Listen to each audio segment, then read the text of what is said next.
teo Mahamasina.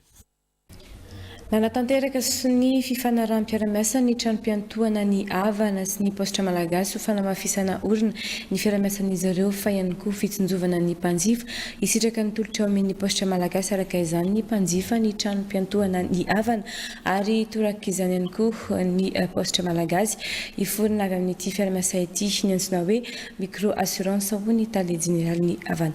Fanadihadiana.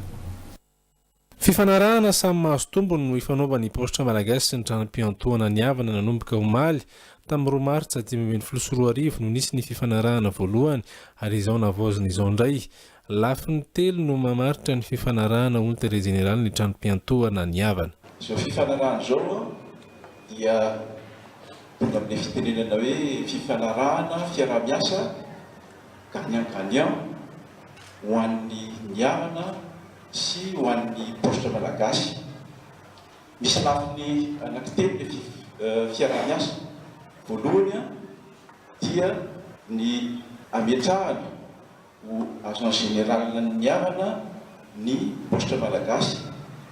Dikan'izay dia manomboka amin'izao fotoana izao dia hivarotra ny produit rehetra ny orinasa ny avana ny positra malagasy eran'ny tambajotra rehetra positra dia ao rindrina kely isy ny produina micro assurance ihany koa izay atao anatonana ny mpanjifa amin'ny toerana lavitra rehetra izay manerana ny nosy.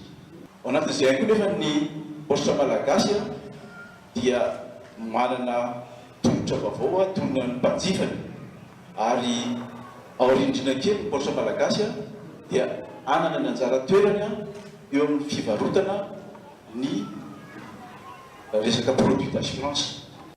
Manana fahafahana manatanteraka fifanarahana amin'ny orinasa-panjakana isan-karazany ny positra malagasy araka ny sata amin'ny fiazy eo amin'ny 5/2020 ho ny tale général efitra eo anivo ny positra malagasy.